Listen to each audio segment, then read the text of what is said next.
Assalamualaikum warahmatullahi wabarakatuh. Hai teman-teman penjelajah matrikulasi Institut Ibu Profesional. Jangan bosan ya bertemu lagi dengan saya Nisa Setia. Anyway, congratulations buat kita semua karena kita sudah mendapatkan banyak reward. Di antaranya 4 permata indah dan 1 cermin emas ataupun cermin merah. Nah, sekarang alhamdulillah kita sudah sampai nih di Pulau Cahaya, di mana katanya Pulau Cahaya ini banyak challenge yang lebih luar biasa dari sebelumnya. Nah, untuk mengawalinya, Institut Ibu Profesional memberikan kita fasilitas untuk berbagi pengalaman melalui berdasar karakter moral Institut Ibu Profesional yang pertama, sharing is caring, dalam beberapa topik yang harus kita pilih. Nah, saat ini saya memilih salah satu topik, yaitu kehamilan dan persalinan. Teman-teman tahu dong kondisi kehamilan dan persalinan, apalagi ibu-ibu yang jauh lebih senior daripada saya. Oke? Pantengin terus, oke?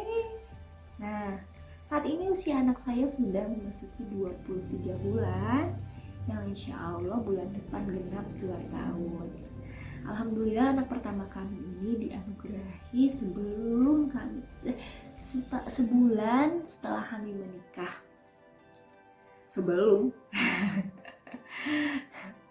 Sebulan setelah kami menikah, tepatnya pada saat itu saya sedang bekerja yang mengharuskan saya menginap di luar rumah dan tidak pulang. Finally, karena tubuh saya tidak mampu menopang lagi tubuh saya, pada saat itu saya hampir pingsan dan teman-teman saya menyuruh saya pulang. Dan ada salah satu yang berteriak, "Tospek, itu mah hamil." Oh my god, di tengah keramaian forum sedang mengerjakan program-program deadline, saya malu. Akhirnya saya buru-buru kabur. Lalu keesokan harinya di rumah saya tes. Ya alhamdulillah kami dianugerahi kehamilan.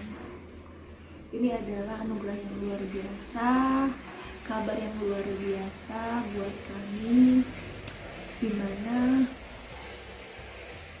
ini bukan hanya sekedar kabar, tapi ini adalah challenge buat kami untuk menjadi sesosok orang tua yang luar biasa.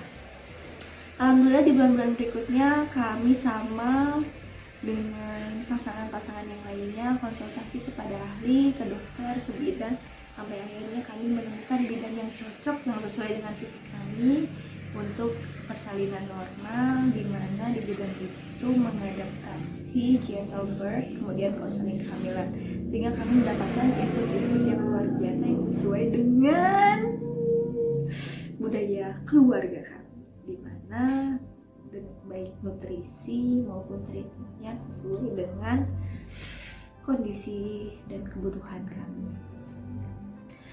Lalu berkaitan dengan nutrisi saat kehamilan, kami mendapatkan informasi yang menarik. Nah, salah satunya misalnya ikan salmon.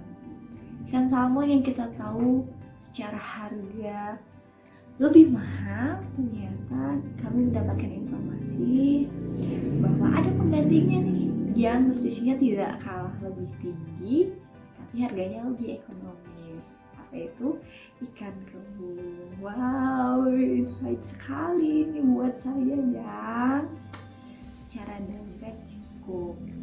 Lalu nutrisi lainnya seperti kurma, jus alpukat atau buah alpukat, lalu madu. Nah, setelah itu nutrisi itu kami konsumsi, khususnya saya konsumsi setiap harinya hingga menjelanglah masa persalinan saya, tepatnya 2 minggu sebelum HPL. Saat itu saya sama sebelumnya harus bekerja di luar rumah yang mengharuskan saya menginap. Di sana saya juga mengalami kontraksi sehingga suami saya harus menjemput saya. Nah, langkah kami adalah langsung ke bidan terdekat kan, mengingat bidan yang kami inginkan jauh secara jarak dari. Akhirnya ternyata diketahuilah bahwa saya sudah memasuki bukaan 1. Tapi semalaman di sana, keesokan harinya ternyata bukaannya tidak bertambah. Lalu saya disarankan untuk pulang dulu. Karena kontraksinya tidak berlanjut, kami memutuskan untuk seminggu kemudian baru melakukan USG atau check up. Nah, akhirnya kami berangkatlah seminggu kemudian ke bidan yang kami inginkan untuk proses bersalin. Kami kontrol, lalu kami USG. Akhirnya kami tahu penyebab kenapa bukaan saya tidak bertambah, yaitu salah satunya adalah posisi bayi di dalam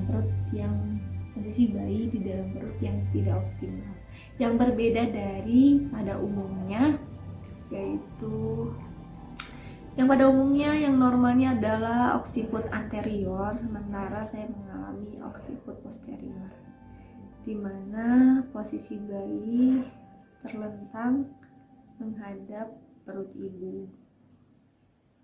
Saya shock pada saat itu karena ternyata posisi ini tidak optimal untuk persalinan normal. Namun karena di bidan ini pronormal, sehingga syarat-syarat saya untuk melakukan persalinan normal sudah memenuhi, seperti air ketuban baik, kemudian janin sehat, dan ada beberapa treatment yang diberikan kepada saya yang kebalikan dari treatment untuk oksiput anterior. Mengingat karena kepala bayi sudah memasuki pinggul, ketika treatment yang dilakukan sama dengan treatment untuk oksiput anterior, dikhawatirkan adanya cedera pada bayi, sehingga treatmentnya kebalikan dari oksiput anterior. Misalnya di posisi tidur, kemudian cara ngepel jongkoknya seperti apa, dan lainnya. Finally, seminggu kemudian, selain itu nutrisi menjelang persalinan juga kami diberikan input, yaitu seperti nanas, kemudian buah kiwi, dan buah durian, buah-buah yang pada saat awal kehamilan tuh sangat tidak boleh dikonsumsi oleh ibu hamil. Mengapa? Karena ternyata buah ini adalah buah untuk melunakkan jalan lahir, sehingga ketika akan persalinan, buah inilah yang dianjurkan untuk dikonsumsi oleh ibu hamil. Selain itu juga minyak zaitun. Nah, seminggu menjelang persalinan, seminggu menjelang HPL, saya mengkonsumsi itu, kemudian melakukan treatment lain seperti berhubungan dengan suami. Akhirnya 2 hari sebelum HPL, saya merasakan kontraksi lagi. Berangkatlah kami ke bidan tersebut. Ternyata memang sudah mulai, pembukaan satunya sudah mulai membesar. Namun bidan masih menyarankan kami untuk pulang dulu, khawatir dari pembukaan 1 ke pembukaan 10 masih membutuhkan waktu yang sangat lama. Dengan treatment yang sama, sepulangnya kami menjalaninya seperti makan buah nanas, buah kiwi, lalu berhubungan. Tepat di tanggal 30 setelah melakukan treatment itu, saya mendapati flek lendir darah. Nah itu lalu kemudian disusul dengan kontraksi. Memang ada perbedaan antara kontraksi sebelumnya yang katanya itu adalah kontraksi palsu dengan kontraksi yang setelah keluar lendir darah. Ternyata memang ketika kami berangkat ke sana, kontraksi itu adalah kontraksi yang asli, dan saya sudah mengalami bukaan ketiga. Lalu kami di treatment di sana menggunakan birthing ball, kemudian disuruh jalan, lalu treatment jongkok berdiri juga. Ternyata dari ketiga treatment ini, treatment yang ampuh dengan posisi janin saya adalah treatment jongkok berdiri. Awalnya saya hanya melakukan birthing ball dan jalan saja, sehingga dari jam 11:30 malam sampai jam 3 pembukaan masih 5. Lalu karena belum tidur, saya memutuskan untuk istirahat 1 jam atau tidur. Nah, setelah 1 jam saya dipaksa bangun, kemudian saya dipaksa treatment lagi, yaitu treatment jongkok berdiri. Finally di jam 5 pembukaan lebih cepat bertambah menjadi sudah pembukaan 7. Nah, terus berproses, akhirnya saya selingi saja jongkok berdiri dan berjalan. Karena memang luar biasa ketika jongkok berdiri jadi treatment yang paling ampuh, kontraksi tidak berhenti. Jadi saya selingi saja. Tepat di jam 7 lebih mungkin pembukaan lengkap. Di saat posisi saya jongkok, ternyata bayinya sudah nongol kepalanya. Kata bidannya, "Tante, itu rambutnya udah kelihatan, rambut dede bayinya." Wah, saya shock, saya bingung di posisi jongkok, saya harus berdiri, saya harus ke kasur lagi. Saya bingung itu gimana posisinya, saya harus gimana. Finally ternyata ya berdiri aja, kata bidannya. Akhirnya saya disuruh untuk tiduran lagi di kasur. Lalu proses persalinan pun berlangsung. Saya disuruh mengadan, saya disuruh tarik nafas. Alhamdulillah pada saat mengadan yang keberapa kali bayi keluar, namun yang keluar baru kepalanya saja. Lalu saya harus ngedar lagi dan saya sempat menyentuh wajah bayi. Lalu ngedar beberapa kali, alhamdulillah dengan bantuan dan agak tarikan sedikit oleh tangan bidan, bayi keluar. Dan alhamdulillah bayi kami lahir dengan sehat dan normal. Kami masih belum tahu sebenarnya kondisi saya seurgent apa.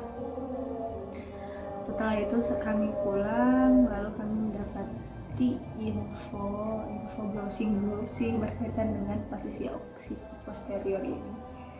Ternyata kalau kami memutuskan untuk konsul dengan dokter, kecenderungan dokter menyarankan posisi ini sebaiknya sesar. Alhamdulillah kami ditunjukkan jalan yang terbaik yang sesuai dengan keinginan kami, lahiran normal, dan bayi kami sehat sampai sekarang, alhamdulillah. Dan alhamdulillah lagi saya saat ini sedang menjalani kehamilan kedua dan sedang memasuki kehamilan bulan kedua. Saya mohon doanya karena memang agak drama juga sih awalnya. Kehamilan kedua ini berbeda dengan kehamilan sebelumnya. Kehamilan kedua diawali dengan diagnosa dokter bahwa di rahim saya ada sebuah benda asing, entah itu miom, entah apa gitu. Yang jelas bukan kantong kehamilan. Finally setelah seminggu kemudian saya konsultasi kembali dengan dokter. Alhamdulillah ditemukannya kandung kehamilan. Meskipun masih ada masa tersebut, dokter masih harus melakukan observasi apakah masa atau benasi tersebut akan mengganggu kehamilan saya atau tidak. So, mohon doanya ibu-ibu, semoga kehamilan kedua saya ini sehat seperti sebelumnya, dan semoga sharing saya kali ini bermanfaat untuk ibu semua.